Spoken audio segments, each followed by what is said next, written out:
This vid is continuing with the conditioning series.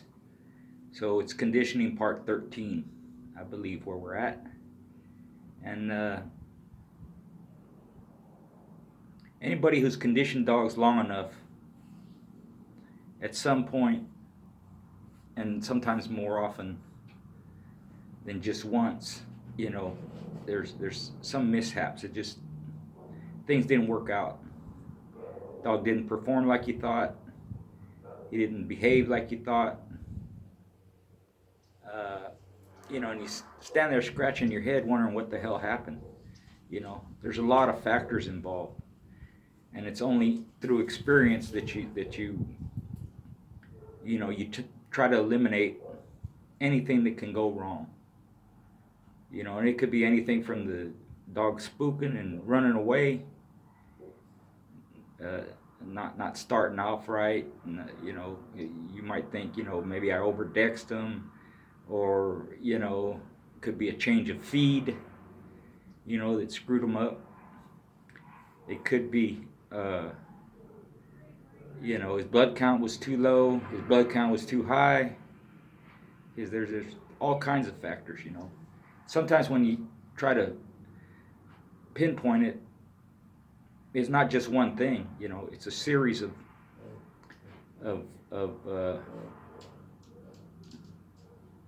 events that led to that mishap. So what I tried to do throughout the dog's life was eliminate all that. You know, I regularly exercised them. I socialized them in public. I drove them around all over Hell's Half Acre. I didn't have them, fat throughout their life, and changing their weight up and down. When they're young, you want them heavy, but as they get older, a year and over, I didn't keep my dogs fat. Put a little weight on them in the wintertime. It gets down to freezing where I live, but not obese, not overly. In other areas, you have to have them heavy because it gets extremely cold. That's something you can't avoid, and you have to take precautions so you don't lose your dogs during the winter. But the way I raised them had a lot to do with how how I could put them through a keep, how I could put them through hard work. And one thing I didn't do was change their feed. Dogs are tough. All performance animals and working animals are tough, but changing their feed all the time and changing it, especially when you put them in the keep. If you got to give them a few months to become accustomed to that new food. In that respect, they're kind of delicate. Anybody is, every animal is. The diets for animals in the wild, they vary a little bit, but it's basically the same diet that they eat because of the area that they live in, and the food that's provided for them. So they get accustomed to that throughout their whole life. That's how I looked at it with the dogs. Feed them the same stuff, even in keep. You might add this or that, but it's the same stuff I was giving them that was in their kibble. That another thing is back in the day, the old timers used to tell me, if you travel more than 3 hours from your home, you got to be real careful how you travel. And there's all kinds of opinions and experiences given on how to travel, what to do, what weight to have them at when you leave so that they're on weight when you get there, this and that. But the important factors for me were, and I didn't travel a lot, so I'm not an expert on it, but regardless of whether I fought at home, close to home, or far away from home, I made sure they were ready to travel. They didn't get car sick. They emptied out regularly. But it's also how you take them. If you're in a vehicle, they have to have ventilation.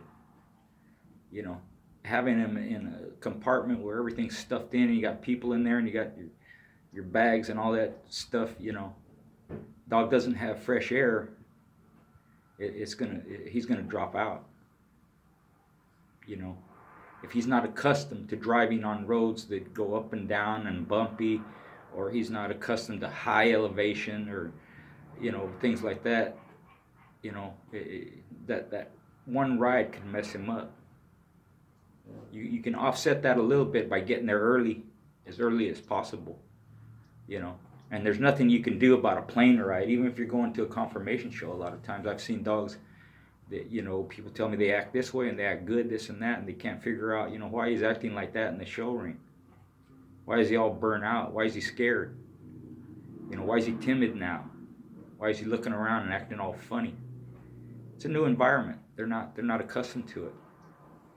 Whereas if you get them accustomed to that, to any environment, regardless of where they're at, that isn't a factor. If you bring them into a place that they're not used to, and you got all these people screaming and hollering, and you got, it's dark, but there's a bright light shining on them, they freak out, and all they hear is all this noise. Sometimes they don't recoup from that. Like I mentioned in the post, a bulldog's a bulldog. We all understand that. But if their mind ain't right, that has to play a factor. It has to. So if they're not accustomed to just, that's the regular dog part. You got a little stinky pet, and you take him everywhere, and he sees all kinds of different people, and he's playing with other people's kids, and he's walking around. He goes in a new yard, and he pisses in the yard and marks his territory, all this and that. But you don't do that with your bulldog. That never made sense to me. You might be able to put your Chihuahua in there. He might do better than that, badass dog that you thought was a world beater.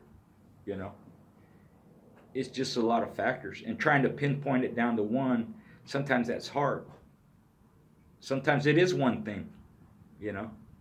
Could be you overworked him. Could be he passed his peak. Once he does that, it's over. Unless the other one's worse off.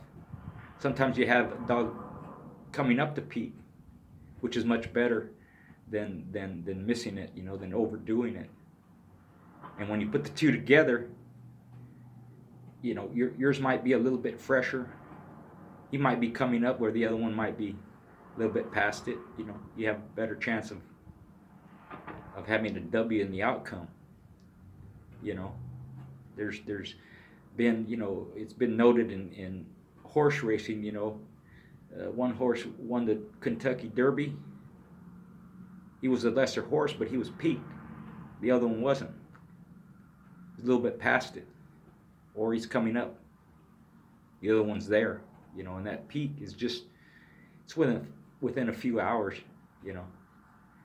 that they can hold it. That's the importance of putting them on that routine. Working them at the same time, having empty out at the same time, then working them, then feeding, eating at the same time. You want them regular. You want their mind on a mental time clock. So when they do peak, you're right on time. If you screw with that a little bit the week before, it could throw them off. Especially with the food. If they're not accustomed to it, if you totally change their diet when you start your keep, whether it's 2 months, 6 weeks, 8 weeks, 12 weeks, sometimes that's not enough time for their body to become accustomed to it. It's just a factor to take into consideration. And for me, I don't see what the problem is if you got them on the keep feed all the time. Because if you do that and you put them in keep, all you're doing is giving them more of that food. People talk about, steroids and enhancers and this and that. And throughout the history of competitive and sporting animals, I'm going to get some flack for this. That has never proven to be an advantage. And like I've mentioned before, in horse racing, them guys got millions of dollars. They have doctors and scientists in their corner. They have dogs monitored with machines and checked, and blood work done regularly, and stool samples. And regardless of what anybody says, none of those factors have proven to be an advantage over good food, good natural work, good breeding, and a superior athlete. You can argue all you want, but I used to keep records of all that. I loved horse racing. Didn't matter how much butane or Lasix they gave them. Those weren't the contributing factors to their victory. But they were sometimes a contributing factor to their losses. And you have to read the daily paper, and you got to follow the racing and this and that. And in my day, in competing, almost everybody used steroids. They thought that it mattered, but I'm not saying they don't matter, but you have to know what you're doing. And just reading a book or have a vet tell you, or even have a person who's familiar with steroids tell you how to do it and how to use them and how much to give, that ain't enough. You got to practice over and over. Every dog's not the same, all that stuff. So for me, it wasn't worth it, and mostly because, the detrimental effects it has over a period of time in the individual itself when it comes to breeding, sterility and on their health and kidney failure and liver failure and all that. I just thought too much of my dogs to even want to learn how to do that. It's better for aftercare, but not for me. It wasn't better for I didn't have a bunch of sick dogs. I didn't have dogs dying young, other than accidentally, or they had something happened to cause their demise. It wasn't their health. So when you're conditioning a dog, once you have the experience, you're going to understand how to read your dog. You're going to understand when it's time to increase the work, when it's time to back off, how to peak them, both physically and mentally. It's two different things. You have a physical peak in the workout, but you also have a mental peak in the last week, and for some 2 weeks before the event. And the dog's behavior, dog's mental state, whether he's sharp and focused and on, and whether he's displaying the characteristics of coming up to peak, that shows you where you're at. So it's just something to think about. I raised my dogs with the idea that every one of them was going to be used for competition. So any good behavior that was displayed by the dog, I encouraged it, throughout their whole life. There's all kinds of things you can do. I won't get into it, but there's all kinds of things you can do to enhance their mentality, their behavior, the way they feel, the way they think, what's on their mind. I wanted them to have that desire for competition on their mind all the time, except when they were resting or kicking back or asleep or eating. It's just something that I thought was beneficial to the dogs, and something that people don't take into consideration enough. They think when you put them in keep, that's the time to get their mind right. No, I wanted their mind right their whole life. And putting them in keep just enhanced that, made them better. And I never had a dog go off on me. I missed the peak a couple of times. I had them, they were coming up to peak. But most of the time I had them right on time. And that's, I'm not saying that I wouldn't have had those mishaps, them ones that jump out or scream and cry and run away. I just didn't do it long enough. Because if you did this long enough back in the day, you'd have everything happen to you. But it's all a learning experience. It helps you to avoid the problems the next time, and the time after that, and the time after that. The important thing is to be consistent, you know, and that'll help you in the win-loss column. It doesn't matter whether it's weight pull or treadmill or whatever. It doesn't matter if you got hunting dogs, you know, field trial dogs or French race or whatever they call it, you know. It's all understanding the animal, but it's the preparation through their whole life that helps you get to that positive end when it comes showtime. I know people say I do this and I do that, and you know, I'm not going to question anybody.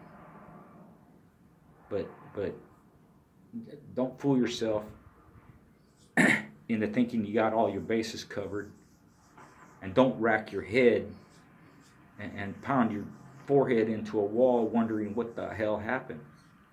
Sometimes we don't know why, but we can adjust next time and make sure we got this covered and that covered. You know, is the dog been well fed? Is he in good shape? Is he ready to take that ride? You know, the loud noises and gunshots and all that stuff, do they bother him? You know, anything can throw him off. You know, there was, I'll give you an example. It was last minute, just things that happened. You know, there was a person bringing the dog in to the box, and the dog slipped out of her hand as she was stepping over and hit his belly right on the top of the wall. That did it for him. He wasn't right. He was a game dog and he tried like hell, but it kind of made him not come out of the corner right away, and his opponent came in, slammed into him, and opened a bleeder in his shoulder. Just anything like that. There's certain things you can't do anything about, but you want to eliminate the problems that you cause or the things that you haven't caught, so that you don't feel guilty afterwards. You know, I did this wrong, I did that wrong. If you did everything right, and dog does as good as he can, and he don't come out on top, that's okay. You've eliminated all the negatives, and your opponent was just better that day. Like I said, it's happened in the confirmation show ring. How they look and how they act has a lot to do with where you're going to place them. It's the same thing in any competition. Same thing in any, you know, just like the latest heavyweight fight, Andy Ruiz and Wilder. Ruiz wasn't prepped. He might fight, I mean, not Wilder, but AJ. You know, AJ was ready, Ruiz wasn't. They might fight each other 10 times, and Ruiz may win 9 out of the 10. But that one time he lost wasn't because of his ability, wasn't because of any superiority that AJ had, except that he was mentally and physically prepared, and Ruiz wasn't. So you don't want to have that on your conscience. You know, it was my fault, I screwed up. Just something to think about when conditioning animals.